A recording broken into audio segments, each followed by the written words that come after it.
Welcome back to Giant Monster Games. This video is taking forever to record because I've just had 3 people either drop matches or just not play in a row. So hopefully we're playing Budget Zoo today. Fingers crossed. I really want to play Budget Zoo today. I think we're going to keep this opening hand, by the way. This is actually quite a strong... we're on the draw as well. So I think this is actually quite a strong opening hand. Cinderglade is not always the best simply because it actually... comes into play tapped unless we have 2 or more basic lands. So if we draw a basic land, ooh, Overgrown Tomb. That could be, we could be playing against Dredge, possibly. There's a couple decks we could be playing against. Search for Tomorrow. No, we are not playing against Dredge. We are playing, what's the name of the deck? Let me show what this is. We are playing quite possibly either Land Destruction. I'm going to go with it's probably going to be Land Destruction, or it could be a weird Boggles variant. Weird Boggles variant. Not Boggles, a weird Charbelcher variant. So, this is where we have like an impasse. Cinderglade is not an amazing card. It's amazing in this deck in the sense that it is a mountain and a forest, but it's not an amazing card. Because obviously we would like to play something and then get a Curdape out, and then next turn get like a bunch of other stuff. Unfortunately, that's not the way it's going to go. So we're going to play Cinderglade tapped. Unfortunately. And then next turn we are probably going to go with... I'm thinking we're probably going to go Emissary, Bushwhacker, swing for 5. And then next turn we'll probably go Bushwhacker, swing for more than 5. This is my assumption. Is I think what we're going to do. Scavenging Ooze. Oh, also very good. So it's going to be... Actually, hold on. Cancel that. We could also, in theory, play Curdape, bolt our opponent's face, and then swing with Bushwhacker for more damage next turn. That is also, in theory, an option. I wonder if it's a better option, though. I wonder if it's better to rush out damage now than rush out damage a little bit later. That's what I'm wondering. Yeah, I think we're going to go that route. So we're going to go Curdape, and then we're going to Lightning Bolt our opponent's face or creature next turn, and then we're going to swing with a little bit more damage next turn. I think this is going to be the better play, potentially. I know rushing out damage is always cool, but I think playing a little bit safe might be a better bet. We're going to find out. We're going to find out. Zoo is a hard one sometimes because there's like a lot of different potential lines of play you have, and you kind of need to figure out which one's best, actually, so... So our opponent is going to search the library for a basic land, and then put it into the battlefield. Yes. Opponent grabbing lands. Again, I'm assuming we're playing... I'm assuming we're playing a land destruction deck, but again, with only green and black so far, it can't be a land destruction deck. Yeah. Or Charbelcher. Again, he has enough stuff out that I'm like, I don't think it's Charbelcher either. I don't really know what it is. I don't really know what it is.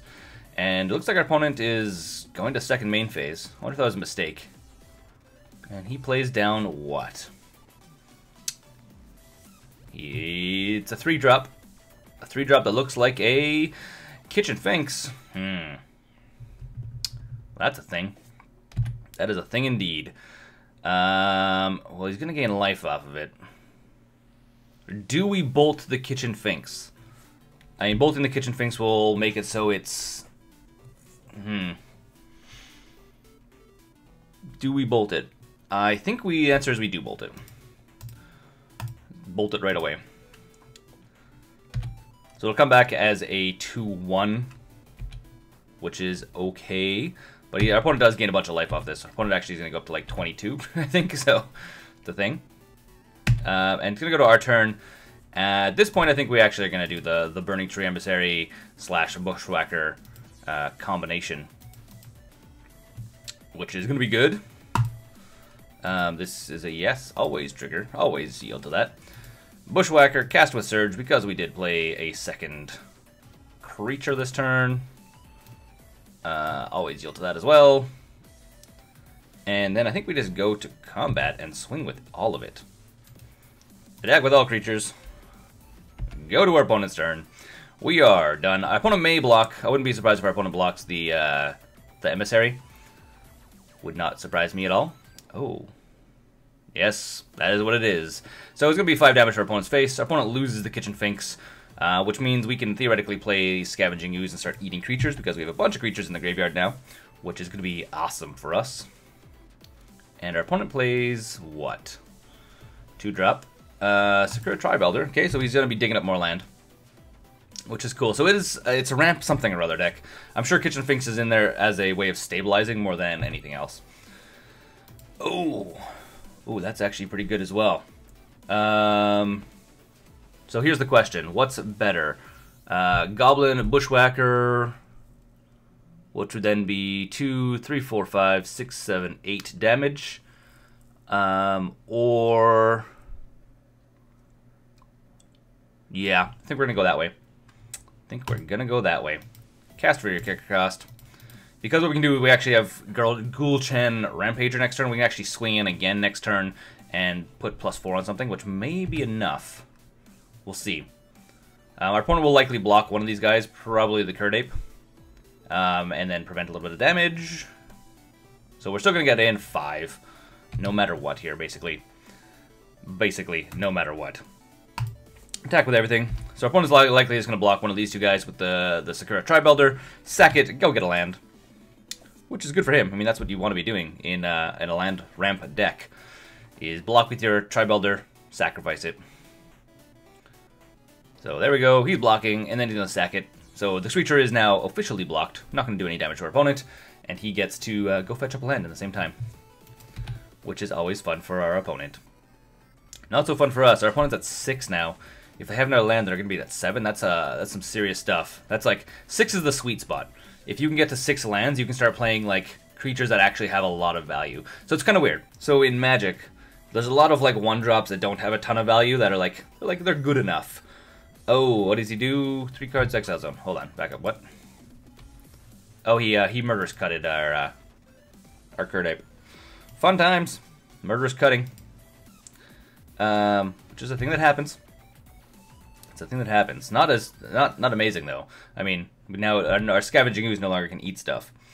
So I think at this point we swing in, play Scavenging Ooze, and then we can eat stuff.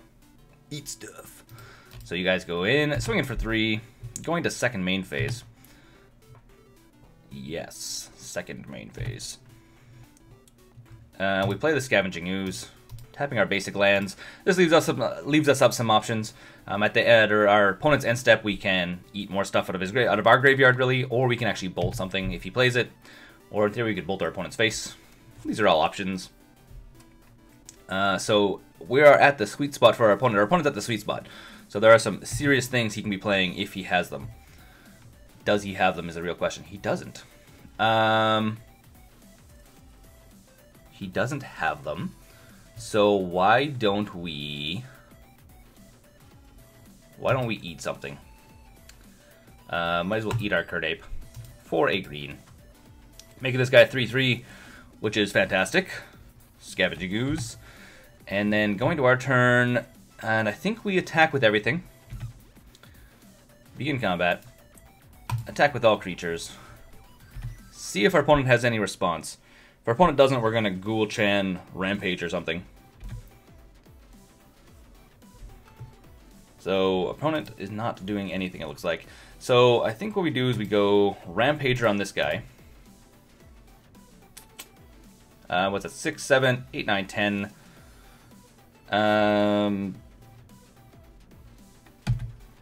See if our opponent has any blocks. Doesn't. Bolt to face. Go to sideboard. Gacha-cha! Well, I'm not sure what our opponent's deck is doing. We didn't really see a whole lot. So, let's, we know is he using his graveyard? Murderous Cut is kind of using graveyard, but not really using graveyard. I am actually really tempted to put in Flame Slash because I'm assuming something big is going to come down. I don't know if Flame Slash is going to be able to get the job done realistically, but we're going to put it in there anyways. And what do we take out? I think we take out a Dryad Militant. Maybe we take out 2 Dryad Militants, actually. Also pulled out one of the Ghoul-Chen Rampagers. And our opponent is likely going to throw in some stuff to deal with us. Actually, these guys are going to be nice to leave in. So I think we may just throw in a single Vines of the Vastwood. I think that's what we're going to do. And we're going to run it back like that. See how this pans out for us. Good luck in game 2 with our opponent. So we won the first one. Again, I wasn't really sure what our opponent's deck was doing. They had a ton of mana. They were doing good. Black-green mana ramp is not something you see very often.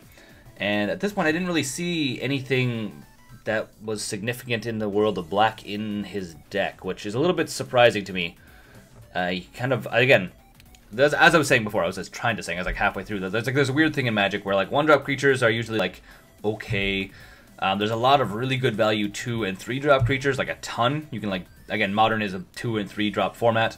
And then it's weird because there's not a lot of stuff in like the 4- and 5-drop slots. That's amazing. There's stuff. I'm not saying there's not stuff, but there is not a lot. And then as soon as you hit 6 drops, there is an insane amount of like amazing 6-drop creatures. So it's kind of weird. So usually when you're gonna try to do like mana ramping, you're trying to get to like the 6-drop. We're gonna mulligan because we don't have any land. 4-lander. I guess we're gonna keep it. We're gonna keep it. Not amazing. You are on the bottom. Don't need you. Sneezing. Sneezing is a thing that happens once in a while. And our opponent's turn. Do they play anything? They accidentally skipped to their second main phase. That's no good. Every time.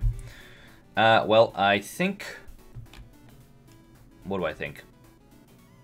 I think we're going to play Forest, and then Cinderglades, I guess. It's not the most amazing thing, but they come to play untapped if we have 2 or more basic lands. So turn 3 we can play them untapped, which is, yeah, it's a thing. There is a bunch of, there is the opposite of this one where they come in tapped. They come in untapped if you have 2 or fewer basic lands. So there's like the fast lands, which I think are actually substantially better. And our opponent putting something into play. It is a Sakura Tribe Elder. He may actually try and swing in with that. Wouldn't be surprised if he does. Either way, we're going to play Scavenging Ooze and we're going to eat it as soon as it goes to the graveyard. Because Scavenging Ooze is awesome. Yeah. Okay, throw it on the mountain. Throw down, hold on, cancel that. Do we Burning Tree Emissary Scavenging Ooze? I think the answer is yes. Because there's no reason not to. I mean, Burning Tree Emissary can, like, combo with other things a lot easier. But I think getting an extra body into play is going to be the better bet. Yeah. Okay, well, ship it to our opponent's turn. See how this plays out. Assuming, again, he's probably going to just sack this. Oh, I'm sorry, he didn't sack it on his end step. Interesting. Maybe he's just saving up to do some blocking. Maybe he knows that he needs to get to like 6 or 8 or whatever mana he's targeting to get to. I'm assuming that's what he's waiting for. He also saw like Scavenging Ooze. He's like, oh, I'll get extra land in response of our opponent getting a 3/3 creature, which is not fun. And Inquisition. Our opponent's gonna know that we have all lands. Lol. I said it out loud. Lol, guys. Laugh out loud. Our opponent just saw that we have nothing in hand, but also kind of wastes his Inquisition, which is kind of funny. And go to our turn. I'm assuming our opponent's not going to attack in. Okay. Again, opponent not attacking in. But what we will do, if we don't draw anything, we're actually going to use the Scavenging Ooze to eat the Inquisition away, solely because we don't want him to be able to exile a bunch of stuff with Scavenging Ooze. And we draw another land. That's super cool. So, Cinderglade. Go to combat. Swinging with everything. Attack with all creatures. Yeah. Attacking with all this stuff. And then I think we'll do, if we go to second main phase, he's probably going to block one of them and then sack. I would guess. Would be my assumption. Either that or he'll just take 4 damage. One of the two. One of the two indeed. Which one is it going to be, though? Is he going to block and sack? Ooh, he doesn't. Alright, well, let's eat this guy. We're not going to get any counters from it, but we do get rid of it of his graveyard, which means Murderous Cut becomes not as good in our opponent's deck right now. Not as good indeed. And then we'll ship it to our opponent. because we have all lands. We have an all land hand. Party of lands, party of 4, please. So that's a thing. So we are waiting now to see what our opponent's deck actually is aiming to do. Again, last turn we didn't really see anything. We knew that he was trying to ramp out lands, but we still don't actually know what he's trying to do. So, kind of weird. Kind of weird indeed. What is our game plan? Okay, so he's going to do that thing right now. We can stop passing, because at the soonest time, as I would like to be able to eat that right away. Eating this thing. Can I eat, please? That'd be really fun. So we're still waiting on our opponent. So our opponent has priority, which means that's why I'm not able to eat this immediately. So I think I'll eat it right now. Eating it right now. Please give me your Sakura Tribe Elder and the +1 counter on my guy. Okay. There's still lots of things he can have that can easily just get rid of. Scavenging Ooze, like Fatal Push, is a really good card. Doomblade is a really good card. There's lots of stuff that can easily just kill off our Scavenging Ooze. And our opponent's playing a 4-drop, it looks like. 5-drop. Ooh. Or a no-drop. Untapping all the lands. Canceling. Could be something big he's playing. You don't really see these filter lands much either. I wonder if the filter land for black-green is actually good price. Ooh, Experiment 1. He's neat. Might as well play him. And then throw in another Cinderglade. I mean, obviously, we could play this, obviously, like, next turn. Or at our second main phase. Theoretically. I mean, it can go both ways. I mean, in theory, you would want to play this guy on your second main phase. I should have actually done that. Because then your opponent only thinks you have 2 creatures. I misplayed there. Theoretically, that's a misplay. Because the big thing is, like, and I keep saying this, I say this like almost every video, that you want to play stuff on your second main phase, so your opponent doesn't know that you have stuff. So there's that Fatal Push I was talking about. Yep. Talking about the Fatal Push. Because now killing our creatures, which is fine. I mean, it happens, right? It's part of the game, Fatal Pushing. And this is the cool art, the new one. I like this one so much better. I wish this was like the actual art that they have on Fatal Push rather than the like Fatal Kick that they have on the actual one. So shipping it to our opponent. We already shipped it to our opponent. Not a whole lot we're doing here. Any creature we get though will give our Experiment 1 some bonuses, which is good. Give it a +1. And what is going on? Our opponent tapping out. There we go. There's a 6-drop creature that has tons of value. Grave Titan. That is going to be honestly going to be difficult for us to play around, to be honest. Okay. I guess we throw down this and we play a Burning Tree Emissary, which I don't think is going to do us much good right now. Not doing us much good. Yeah. Not going to be easy to deal with that. We may just scoop it up, actually. We'll see what happens. Oops, cancel. Oh yes, no yes, we're not playing anything. And I don't really swing in, do I? If I swing in, we lose both of our things. He just chump blocks with his zombies. I think we scoop it up. I don't think we can actually play through a Grave Titan. I don't think we can. Not a card we are equipped to deal with. One thing I was thinking about is like maybe in the sideboard, if you're depending on what you're playing against your local meta, like maybe you need to have more like better creature removal. Oh, neat! Handed up Nixilis. 3, 4, 5. That's a 5-drop. It's a good one. Good 5-drop. Okay, well I think this is gonna be us. Depending on what we draw, I think we're gonna go to sideboard because I don't think we have any way of dealing with this guy or any way of dealing with this guy, which means sideboard is the way we go. And apparently I got a new subscriber. I need to turn that off. It's super funny because it's not even set up on this this recording setup I have. It's on a different one, but it still triggers, which is super funny. Yeah, well, that's a lot of damage. And what do we draw? Scavenging Ooze. He's not. He might be able to get the job done.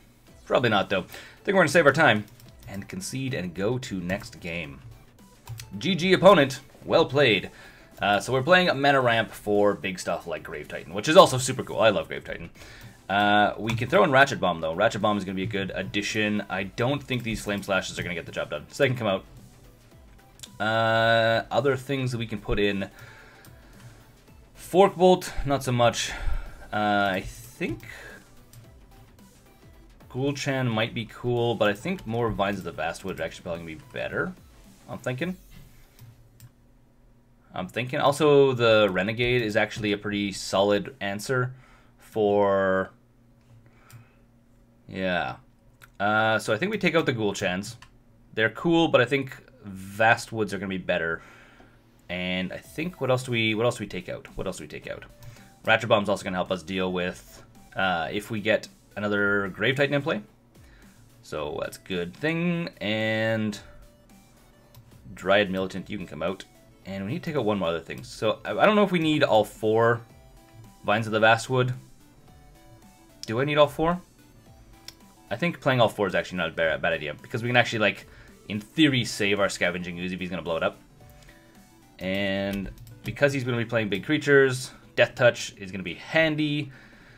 And what do we pull out instead? Well, we went down no, we didn't go down that much mana cost. I was going to say we probably pull out a land. A single one, because we actually, pardon me, I think that's what we're going to do. Because we did pull out 2 drops. No, we put in a 2-drop. Maybe, I don't even know if you need 21 lands in this deck. I think you could actually realistically run, like, less than. You know what, we're going to go for it. We have more mountains than we do swamp. So let's take out a mountain. Run it back like that. See how she goes.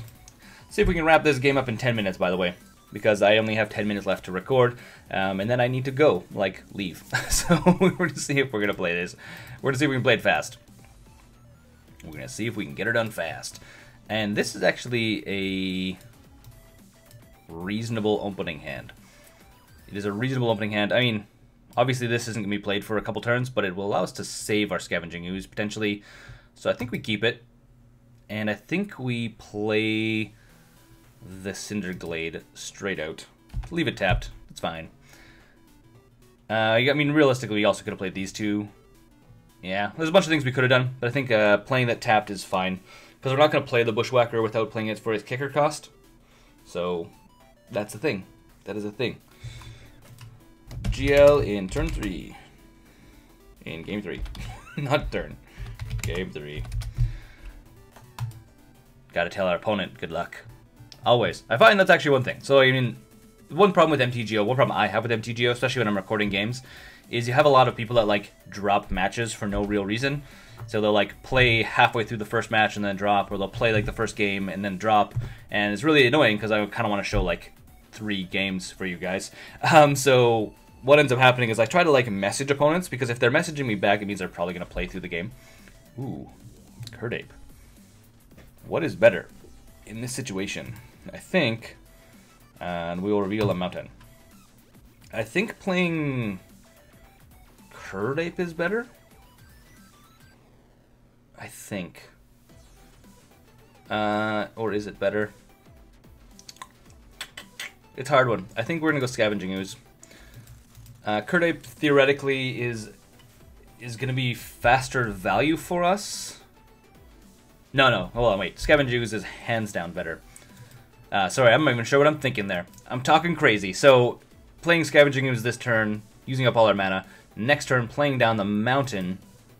Then playing Curdape followed up by Goblin Bushwhacker on his kicker cost is just hands down better.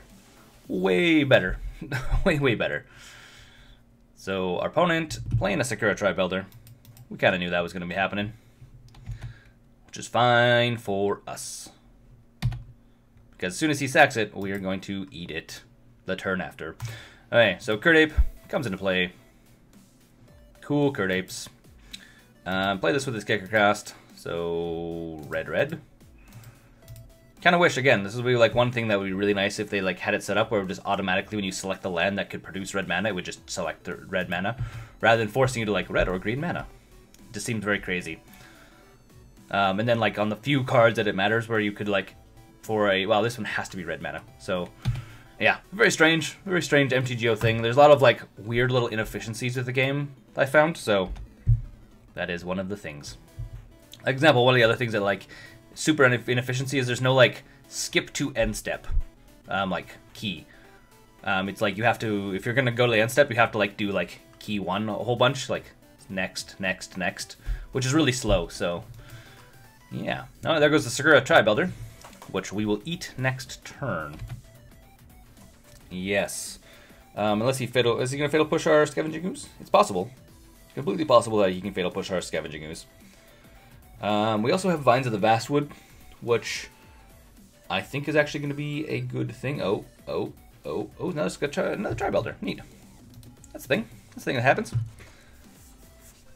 So I think at this point, unless we get like crazy stuff, I think we're actually going to be trying to hold up 2 green mana so we can Vines of the Vastwood protect whatever he's going to try and destroy. Because that's one of the things our opponent is going to have to try and do is... okay, well, let's go to combat. Yes, going to combat. Attacking with everything. Attack with all creatures. See if our opponent has anything in response to this. Depending on how he blocks, we're probably going to eat the Sakura Tribe Elder for extra damage. He'll probably block here anyways, I would assume. No, he's going to block the Curd Ape. Well, that's the thing. Eating this. Yep. Does our opponent have anything? Our opponent looks like he doesn't. Probably going to sack this guy off, I assume. Ooh.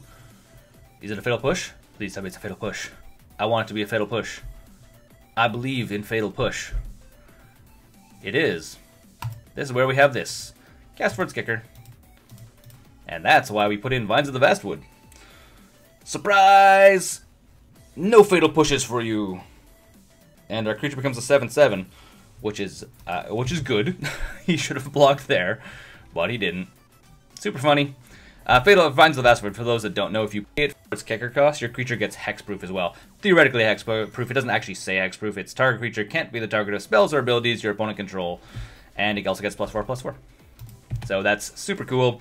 It's essentially hexproof without actually reading hexproof, which means if there was something like all creatures lose hexproof, that ability still still gives them the non-hexproof hexproof. So that's a thing. Our opponent takes 7/8 damage. Super cool. So that's fun. Fun for us. If they have another fatal push though, he's gonna get rid of it. That being said, we are gonna eat the second Sakura Tribe Elder this next turn. He's also at 6 mana, so he's at the sweet spot. He can play down like a Grave Titan at this point and make our life not as fun. So, yeah. Do we have Leaf on board? No, we have 3, 4, 5, 6. Yeah, he has to play down something. Garruk making 3/3 beasts is going to be... So he's gonna -1 Garruk and create a 3/3 beast token, I guarantee you. I mean, that's what saves him at this point. Depends also what we draw.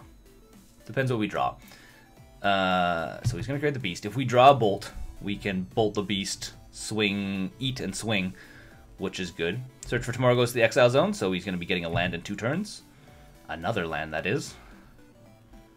Okay, what do we draw? If it's a bolt, it's a forest. That's not at all what we want. So, how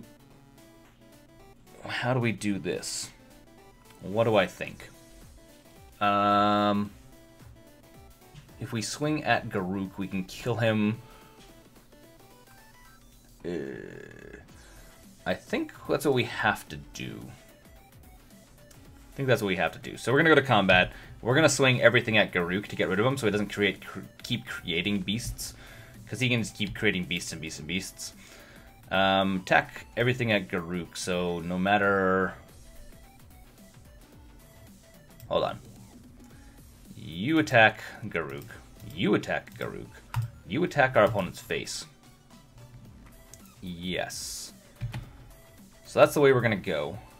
So no matter which one of these 2 he blocks, it still will theoretically kill Garruk. Okay, so he's actually going to kill off the Curd Ape, which is fine. We're going to eat the Sakura Tribe Elder, getting in 4 damage. which is fine. And this guy's still kicking, which is fine. But again, we're gonna eat the Curd Ape, I think, on our turn. So our Scavenging Ooze is getting big enough. Getting big enough.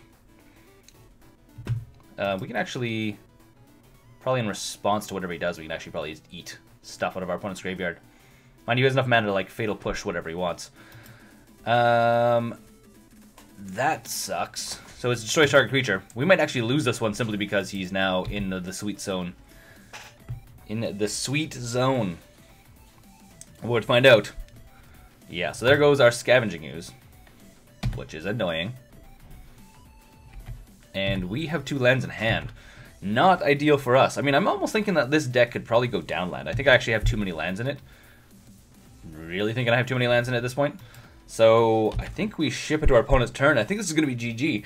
I don't know what we draw at this point to turn this game around. Because 6 damage, we can double Lightning Bolt, theoretically, if we draw 2 Lightning Bolts. But that's asking a lot. Drawing single Lightning Bolt, theoretically possible. I mean, it's within the scope of reason. But double Lightning Bolt, ooh, hard.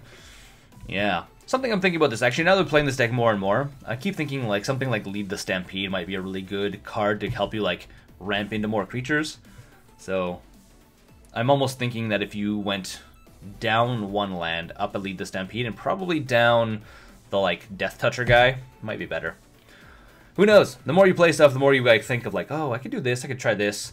I mean, budget zoo is always like difficult in the sense that there's a lot of really good options. Oh, we got a boar. Yeah, I think we play the boar, give it haste, and then what? Then what? Give you haste. We're still too.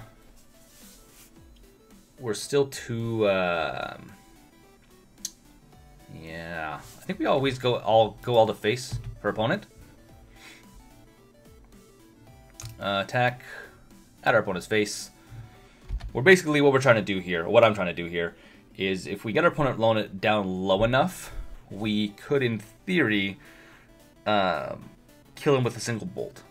Because he keeps doing the like Obnixilis thing, or he's going to probably keep doing it, where lose a life, draw a card, which theoretically drawing him into more answers.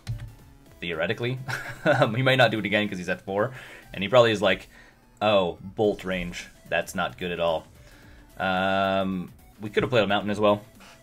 I should have played the mountain. At this point, he knows that we have lands in hand. Or nothing relevant in hand. Tri-Builder? Sure. He's not going to crack it at this point. He's going to use it to chump block. Chump block and kill, not just chump block. And I'm surprised he hasn't played anything huge yet. I mean, at this point, he, like, is Liliana. Okay. Liliana has lifelink, which is super not fun. Super not fun. Oh, and he sacks the Tri-Builder, which means... Oh, which means he's going to transform Lily, I think. Fun times. I'm actually surprised he didn't actually leave Lily not transformed, because she can use it to like chump block stuff or swing in and get life back. Because 4 life is not very safe, for lack of a better way of putting it. Okay. We're just going to ship through our turn. Literally nothing we're going to do here. So how does our opponent... Each player discards a card. Sure. That's fine. Discarding a mountain. Okay. Oh god, we're past the 10-minute mark. Hey, Sigil. That's a thing. Burning Tree Emissary. Might as well play it. No reason not to at this point. And ship it to our opponent's turn. Oh, actually, have I already shipped it? I have not. Okay, good. Stop, because I'm going to play this out of land. Might as well. Why not? This game's going to be on the... It's going to be close. It's going to be on the rocks. Yes. Skip through. I know I have mana in my mana pool, but I have nothing to play with. We're not going to attack. Go to our opponent's turn. He can easily destroy this guy, but it doesn't seem like it's very valuable to our opponent right now. And yes. What's this? Becomes a 3/3 ape. That's neat. We're literally 1 damage and a... Okay, so he's returning Tribelder to battlefield, which means he can sack and get a zombie, I think. Is it? No, it's a... No, sorry. Sorry, I was thinking the other way around.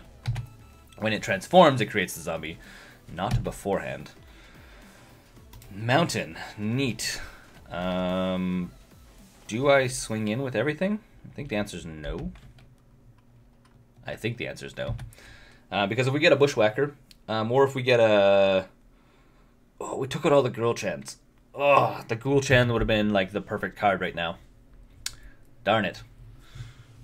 Each player discards a card, so our opponent's discarding a card. If we would have kept in the girl chant Rampager, then we could have actually swung in, give it trample, and then trampled over, which would have been rad, but we didn't. So that's the thing. So at this point, we are literally waiting to top deck something playable. Well, this guy's playable, theoretically. Theoretically. And ship to our opponent's turn. Again, we're playing the top deck game with our opponent, which is actually it's not like it's never a fun thing to be doing when you're actually playing Magic. You don't want to be at like the top. Both players are top decking to see who draws to win first, because now you're just rolling the dice. Okay, our opponent goes down to 3. Ooh, if we draw a lightning bolt, our opponent is officially dead, unless he can gain some life back. Again, here, our opponent has so many lands. I feel like he can be doing better stuff with all of his lands. Oh, Kitchen Finks will definitely gain him some life back. That may be GG for us, because that is going to get him more life than we have responses for. Because that means we now need to draw double, double the...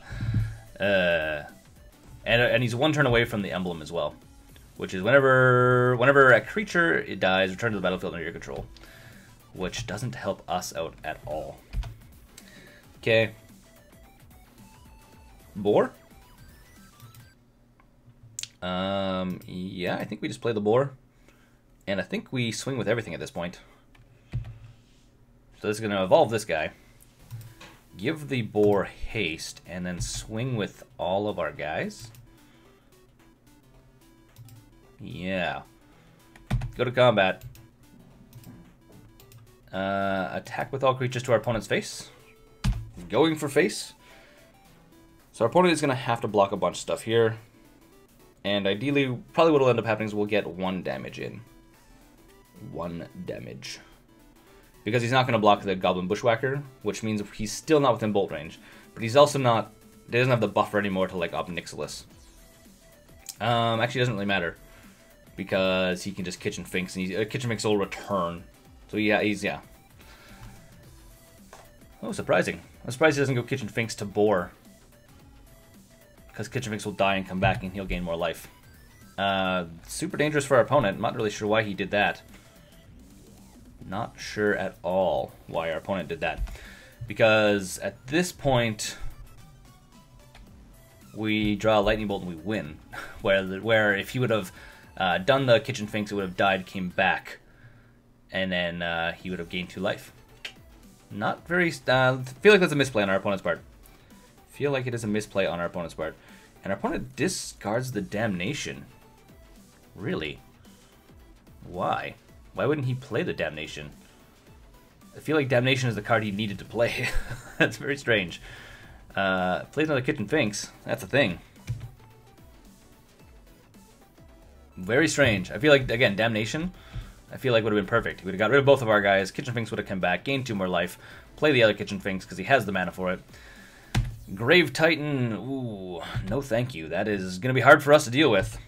We didn't draw the Lightning Bolt fast enough. We did draw a Force though. GG opponent. I don't think we can play that. GG. Well guys, this has been Adrian. We just didn't draw into it. We were just going too slow. Until next time, my name's Adrian. This is GiantMonsterGames. Thanks for watching, and don't forget to game like a giant monster. Thanks for watching the videos here on GiantMonsterGames. If you want to support the channel directly, we now have a Patreon page which you can go and become part of the broader GiantMonsterGames community. Additionally, if you want to see some other awesome videos, you can click right here or right here.